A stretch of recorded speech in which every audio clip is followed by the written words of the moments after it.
Okay, so we got Wild Card Part 2. And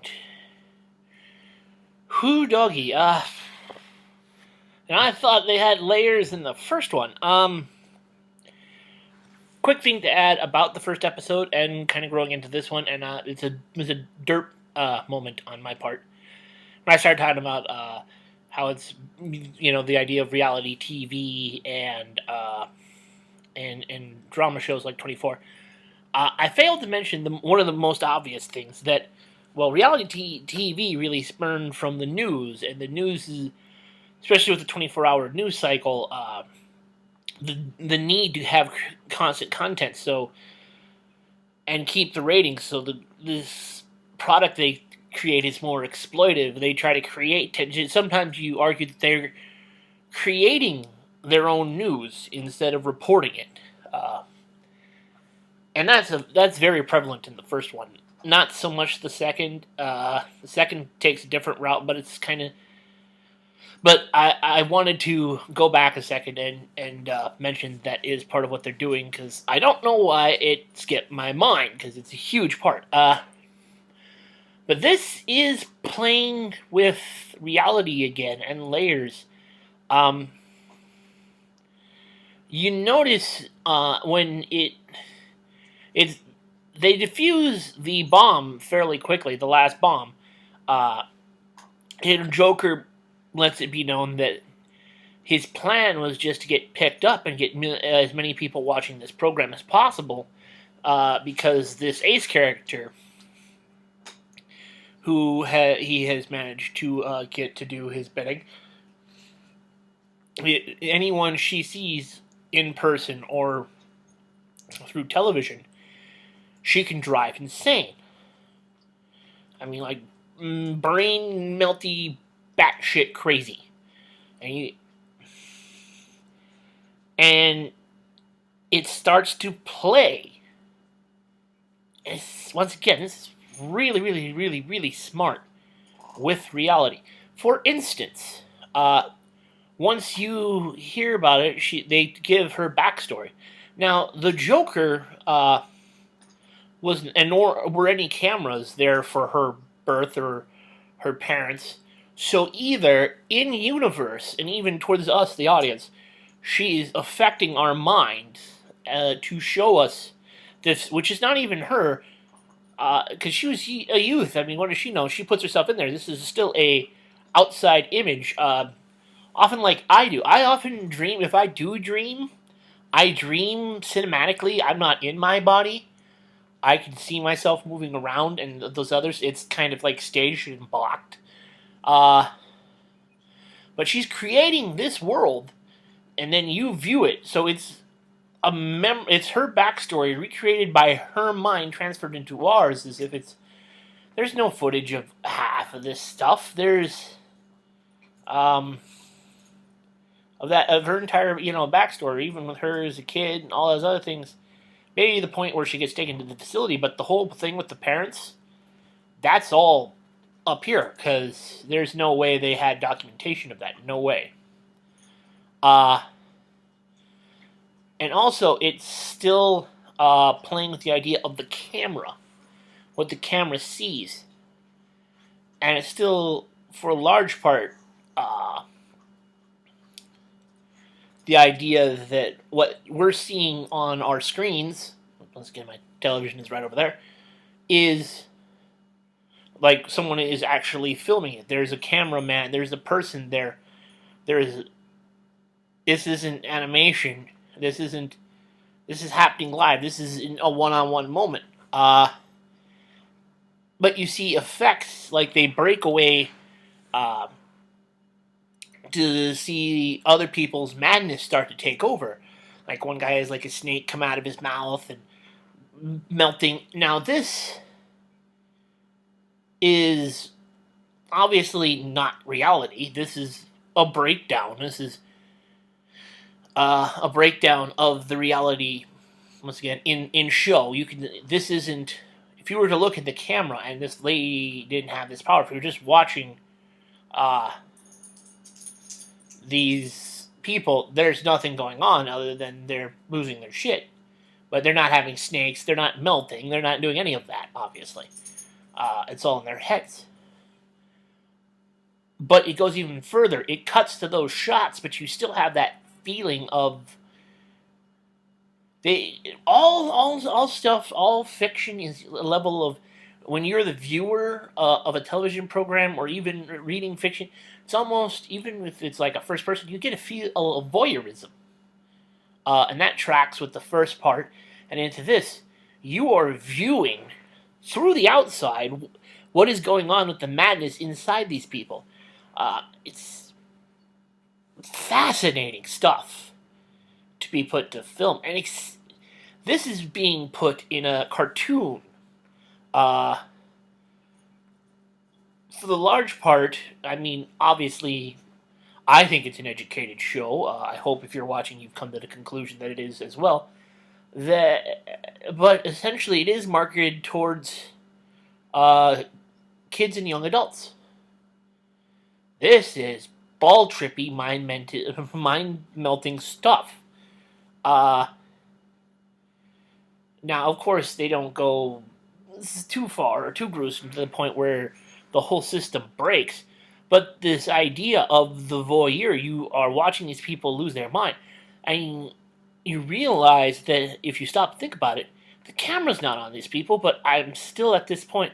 The camera in story, the camera it hasn't left, but the camera, us, the voyeur, the person out here, is now going in and experiencing, while viewing them from the the outside, the inner workings of their own madness.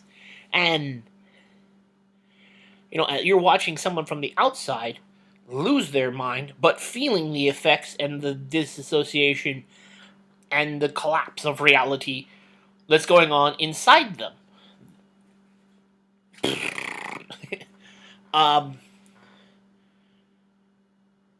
Batman comes in, they have the whole, he gets Harley to essentially be jealous and give up where the Joker is. That's all. It's slap bang, but it's not the focus of this thing. Like from the beginning, has not been really on the story. It's been on media and how we consume it, and the viewer, how we view this show, and how someone would view the show in the world, the layers and the complexity, and it's welcome to the mindfuck, is what it is. The resolution is kind of crap too. It's Batman's at the last point. He's so desperate, he's about to die. The Joker's about to kill him, and he finds the collar very conveniently. You could argue that they were kind of playing with plot convenience too. Maybe it was a crunch for time. But once again, like I said, you could argue that this is not a weakness of this episode. It is a commentary of possibly itself and what it's had to do in with its own time crunch, or with other shows, or or a Deus Ex Machina, or just that the quick flip of a switch ending, which happens in shows. It's not foreign to us. But yeah, you see the Batman's brain start to melt. But once again, you're not viewing it from a first person, even though you have this idea through the idea of the camera in universe. You kind of started to take the idea that even though you're watching things from the outside, and the best works of art do this anyways, but this is an extra layer, that even though you're watching from the outside, you and they can put filters or different things and alter the image to reflect what's going on inside the person. It got this weird spiral effect and all this stuff, and it's very trippy. But of course, once again, that's not in reality. That's in Bruce's mind. But we're not viewing the world through Batman's eyes. We're viewing Batman and the world distorting around him.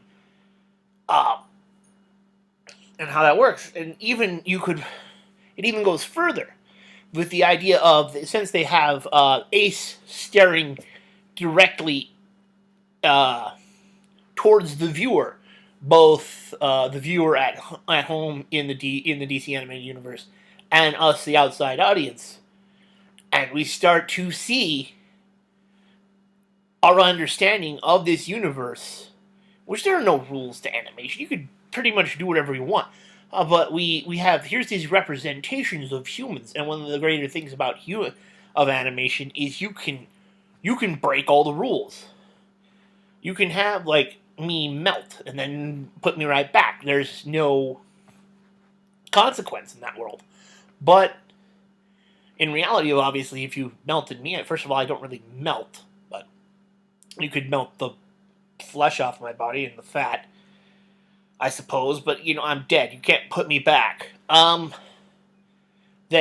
the viewer is, as everyone else is losing their mind in the world, that even though we're outside, in our own comfort bubble, this, in reality, that this is coming through and eating away at our brains. And it works, and it's creepy. And it's back to the power of, television. And to the power of story, and now what we invest in the images, the internet too, the internet that come through our media devices, these images that we take and we put investment in. What in that world is reality? What do we see through these images? Even you watching this video, what is when you're viewing this? What is reality, and what you're investing in the moment in the thing? You're seeing this after the fact. I'm not actually talking to you per se. You can see that you can have a conversation with me. You can even feel that I am real in this moment. You can get so invested psychologically that this image of me that you are watching, it has become a reality to you. But my name isn't Alice, and I ain't going any further down that rabbit hole. One last thing before I bail. It's odd that they do this. That this is the consummation moment of the hot girl Green Lantern relationship. They have this tag at the end. They have them talk about the feelings. Hot girl finally takes off her mask and looks very attractive, might I add. And they kiss it. It seems like I almost think they must have done some level of mocap with the way it was slow. Just the way that, it seemed a lot less the way the rest of the animation was, and almost a different, I don't want to say it's a different style, because it's obviously, they didn't do that, but maybe there was some level of motion capture with that. Some rotoscope. Yeah. I don't see. I'm not smart enough to comment on that. But then they even throw something else in that. They throw the one old lady who's been a constant throughout this. They cut back to her from this deep, dramatic kiss that we waited like a season and almost 2 seasons, because the season's on the second season's on its last legs here. We've waited this time. We've had this investment, and it cuts back to this old lady finally hitting the jackpot once again. It's showing you, even in that moment, even in the moment of consummation, you are a voyeur. That's a private moment. Alright, I gotta stop. I gotta stop. Bye.